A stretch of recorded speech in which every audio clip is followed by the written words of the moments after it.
허락하신 하나님의 말씀은 로마서 4장 1절로 12절까지의 말씀입니다.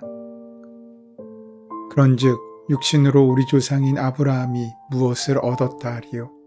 만일 아브라함이 행위로서 의롭다 하심을 받았으면 자랑할 것이 있으려니와 하나님 앞에서는 없느니라. 성경이 무엇을 말하느냐? 아브라함이 하나님을 믿음에 그것이 그에게 의로 여긴 바 되었느니라. 일하는 자에게는 그 삭시 은혜로 여겨지지 아니하고 보수로 여겨지거니와 일을 아니할지라도 경건하지 아니한 자를 의롭다 하시는 이를 믿는 자에게는 그의 믿음을 의로 여기시나니 일한 것이 없이 하나님께 의로 여기심을 받은 사람의 복에 대하여 다윗이 말한 바 불법이 사함을 받고 죄가 가리워짐을 받은 사람들은 복이 있고 주께서 그 죄를 인정하지 아니하실 사람은 복이 있도다 함과 같으니라. 그런즉 이 복이 할례자에게냐 혹은 무할례자에게도냐 무릇 우리가 말하기를 아브라함에게는 그 믿음이 의로 여겨졌다 하노라. 그런즉 그것이 어떻게 여겨졌느냐? 할례시냐 무할례시냐? 할례시가 아니요 무할례시니라. 그가 할례의 표를 받은 것은 무할례시의 믿음으로 된 의를 인친 것이니 이는 무할례자로서 믿는 모든 자의 조상이 되어 그들도 의로 여기심을 얻게 하려 하심이라. 또한 할례자의 조상이 되었나니 곧 할례 받을 자에게뿐 아니라 우리 조상 아브라함이 무할례시에 가졌던 믿음의 자취를 따르는 자들에게도 그러하니라. 우리는 계속해서 복음의 중요한 원리를 설명하는 로마서의 말씀을 함께 묵상하고 있습니다. 3장에서는 모든 사람이 죄인으로 어떤 사람도 스스로 의롭게 될 수 없는 상태임을 율법을 통해 확인하셨습니다. 신앙은 자신이 죄인이라는 사실을 깨닫는 것으로부터 시작됩니다. 자신이 죄인이며 죄인인 자신의 능력으로 구원받을 수 없다는 자각이 있을 때 구원자를 찾기 때문입니다. 그러므로 내가 어떤 존재인지를 깨닫는 것보다 신앙인에게 중요한 것은 없습니다.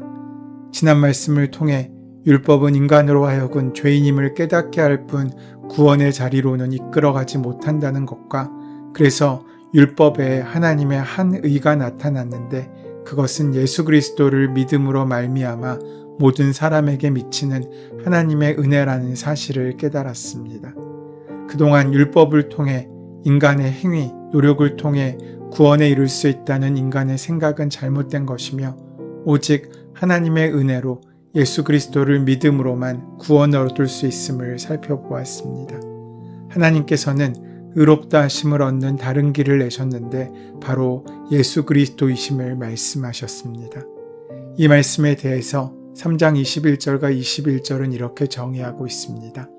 율법에 하나님의 한 의가 나타났으니 곧 예수 그리스도를 믿음으로 모든 믿는 자에게 미치는 하나님의 의라고 정의하고 있습니다. 이 말씀은 구원을 받기 위해서는 의로운 행위로 의로운 사람이 되든지 아니면 다른 방법으로 의롭다 함을 인정받든지 어쨌든 의로워져야 한다는 것을 전제로 하고 있습니다. 즉 구원을 얻기 위해서는 어떤 방법으로든 하나님 앞에 의롭게 되어야 합니다. 그러나 사람의 행위로 의롭게 되는 것은 불가능하기 때문에 하나님께서 다른 방법을 내셨다고 말씀하고 있습니다. 즉 로마서는 율법 외에 다른 의에 대해 설명하고 있는데 그것을 복음이라고 합니다. 오늘 본문을 통해 바울은 오직 믿음으로 우리가 의롭게 됨을 입는다는 복음의 근거를 아브라함에게 찾아 말씀해주고 있습니다. 다시 말해 행위가 아니라 믿음으로 의롭게 되는 것은 이론으로만 있는 것이 아니라 역사적인 사실이라는 것입니다. 사도 바울은 개인의 생각이 아니라 하나님의 말씀이 우리에게 임하고 있음을 증언하고 있는 것입니다. 그 증거로 아브라함을 들고 있습니다. 그렇다면 왜 아브라함을 그 증거의 인물로 내세우는지 그 이유가 중요합니다. 아브라함은 이스라엘 민족의 시조입니다. 바울이 믿음으로 의롭게 된다는 복음의 시작을 이스라엘의 뿌리와 같은 아브라함에게서 찾는다는 것은 그래서 중요한 의미를 가지고 있습니다.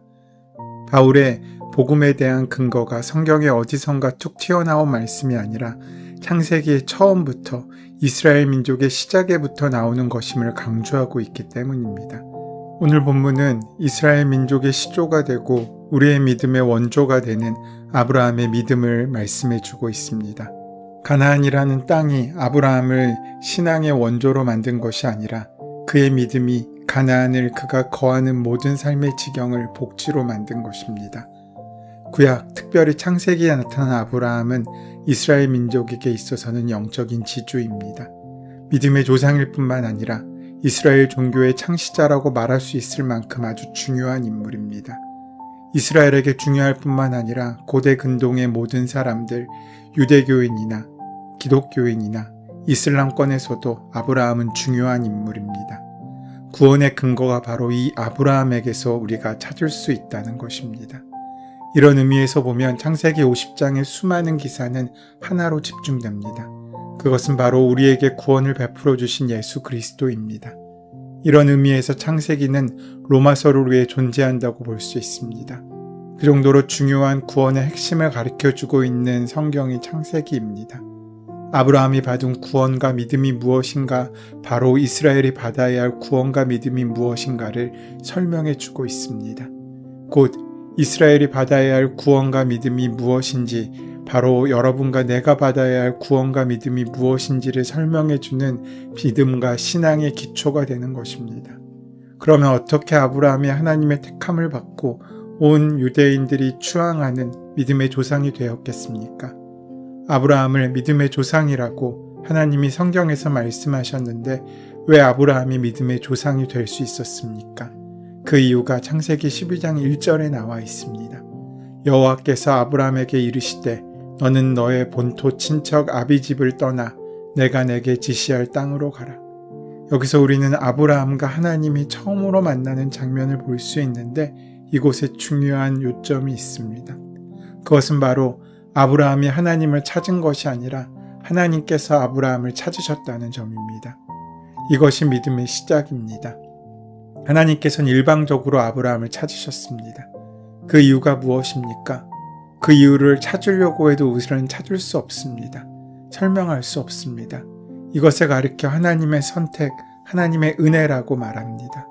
하나님이 왜 우리를 구원하셨습니까? 무엇 때문에 우리를 찾으셨습니까?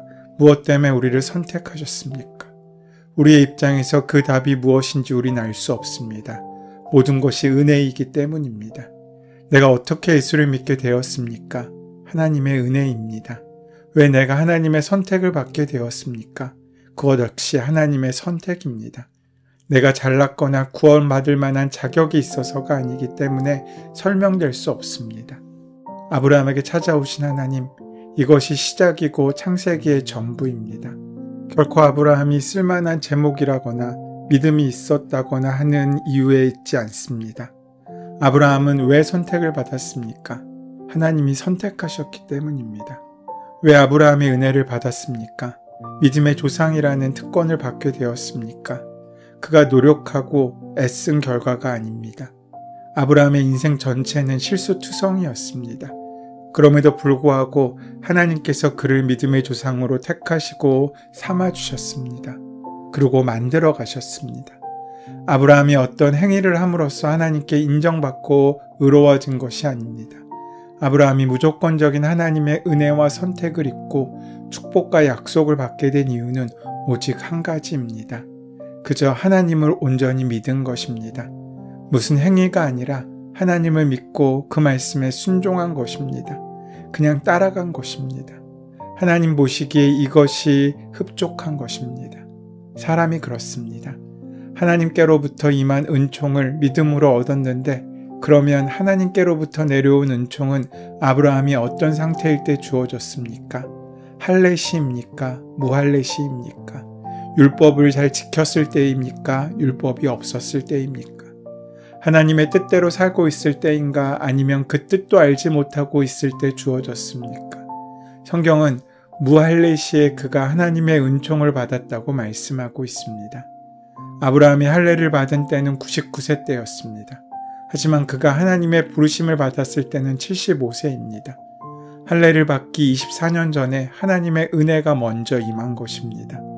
하나님의 은혜가 그 뜻대로 사는 자에게만 주어진다면 아브라함은 절대로 그 은혜를 받을 수 없는 사람입니다. 하지만 그런 아브라함에게 그 은혜가 값없이 주어진 것입니다.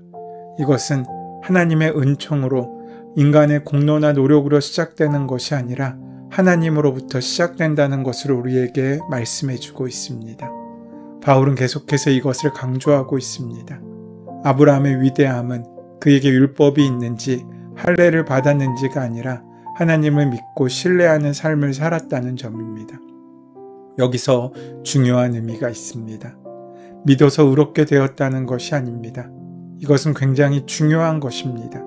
하나님에 대한 신뢰, 하나님을 믿어준 것, 그것이 우리의 구원의 뿌리요 동기라는 것입니다. 우상의 도시였던 우르에서 아브라함을 부르신 하나님께서는 아브라함을 은혜로 부르셨습니다. 하나님께서는 아브라함의 행위를 보고 부르지도 않으셨을 뿐만 아니라 그의 가문이나 그의 하는 일을 보고 부르지도 않으셨습니다. 그래서 사도 바울은 만일 아브라함이 행위로서 의롭다 하심을 받았으면 자랑할 것이 있으려니와 하나님 앞에서는 없느니라. 성경이 무엇을 말하느냐? 아브라함이 하나님을 믿음에 그것이 그에게 의로 여긴 바 되었느니라 고 말씀하고 있습니다. 하나님께서 아브라함을 부르신 것은 아브라함의 행위에 의한 것이 아님을 다시 한번 강조하고 있습니다. 그러하기에 하나님의 은혜로 부름을 받았기에 그에게는 교만할 것도 자랑할 것도 없습니다.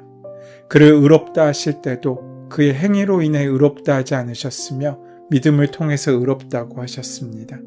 하나님은 우리를 행위의 근거에 관계 맺지 않으시고 은혜의 관계 속으로 부르십니다. 즉 기독교 신앙의 본질은 행위에 있지 않고 하나님의 은혜에 있습니다.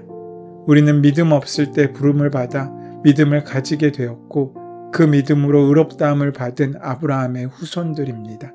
아브라함뿐만 아니라 세상에 있는 믿는 모든 사람들은 하나님을 알지 못할 때가 있었습니다.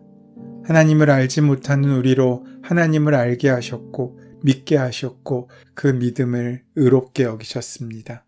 이것은 어떤 이론이나 교리를 말하는 것이 아니라 하나님께서 아브라함을 부르셨듯이 우리를 부르시고 우리 믿음을 의롭다 하시는 경험적인 사실입니다.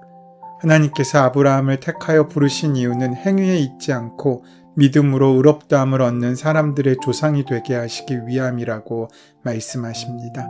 그래서 하나님은 의롭다 할 만한 행위로 인해 그를 부르신 것이 아니며 다만 그를 부르셔서 믿을 때 의롭다고 여겨주신 것입니다. 나의 의로움의 근거는 나에게 있지 않습니다. 나를 의롭게 보아주시는 하나님께 있는 것입니다. 하나님께서는 우리를 예수 그리스도로 말미암아 의롭다 하시기 위해 의롭다 할 만한 행위가 없는 아브라함을 부르셨고 의로운 행위를 할 때가 아닌 믿을 때에 의롭다고 하셨습니다. 우리의 사고방식과 가치관으로는 이해하기 어려울 수도 있지만 정말 하나님께서는 아브라함의 행위를 보지 않으시고 믿음을 보시고 의롭다고 하셨습니다. 그것은 아브라함뿐만 아니라 모든 믿는 사람에게도 마찬가지입니다. 하나님께서는 우리의 의로운 행동을 보시고 의롭다고 하지 않으시고 예수님에 대한 믿음을 보시고 의롭다고 하십니다. 믿음에 대하여 정의해보면 행위는 자기를 의지하는 것이지만 믿음은 예수 그리스도를 의지하는 것입니다. 예수 그리스도를 믿는다는 것은 자신의 가능성 없음을 고백하고 그런 자신을 대신해 죽으신 예수 그리스도께서 자신의 죄를 대속하셨음을 믿는 것입니다. 더 나아가 일한 것 없는 자를 의롭다고 하시는 은혜의 하나님을 우리는 믿는 것입니다. 상식적으로는 경건하지 아니한 자를 의롭다고 하시는 것이 이해되지 않지만 그러나 경건하지 않은 자를 의롭다고 하신 하나님을 믿는 그 사랑을 믿는 믿음입니다. 우리 믿는 사람들은 모두 일한 것 없이 의롭다 하심을 얻은 사람들입니다. 과거에도 그렇듯이 앞으로도 그럴 것입니다. 그러므로 그 은혜가 주는 참 자유 안에서 하나님을 사랑할 수 있게 된 것입니다. 하나님께서는 잃어버린 우리를 찾으시기 위해 예수 그리스도의 십자가에서 모든 대가를 다 치르시고 우리를 찾으셨습니다. 그것은 우리가 열심히 일했기 때문도 아니고 의로운 행동을 했기 때문도 아닙니다. 우리를 찾으러 오신 예수님의 십자가의 사랑을 우리가 허락받았기 때문입니다. 사랑하는 여러분, 여러분이 살아가는 오늘이 일한 것 없이 의롭다함을 받는 자의 복을 온전히 누리시는 복된 하루가 되기를 소원하며 축원합니다. 은혜의 주님, 우리는 스스로 의를 행할 수 없는 죄인임을 고백합니다. 예수 그리스도 외에 자랑할 것이 아무것도 없는 그저 은혜로 사는 사람들입니다. 늘 그 은혜를 기억하고 은혜의 통로인 믿음을 지켜 은혜를 날마다 공급받는 복된 삶을 살 수 있도록 동행하시고 함께하여 주시옵소서. 예수님의 이름으로 기도드립니다. 아멘. 이제 오늘 이 아침 우리에게 허락하신 본문의 말씀이 오늘 나에게 주시는 하나님의 음성으로 만나지기 위하여 본문의 말씀을 깊이 묵상하시고 함께 기도하는 시간 가지도록 하겠습니다. 함께 기도합니다.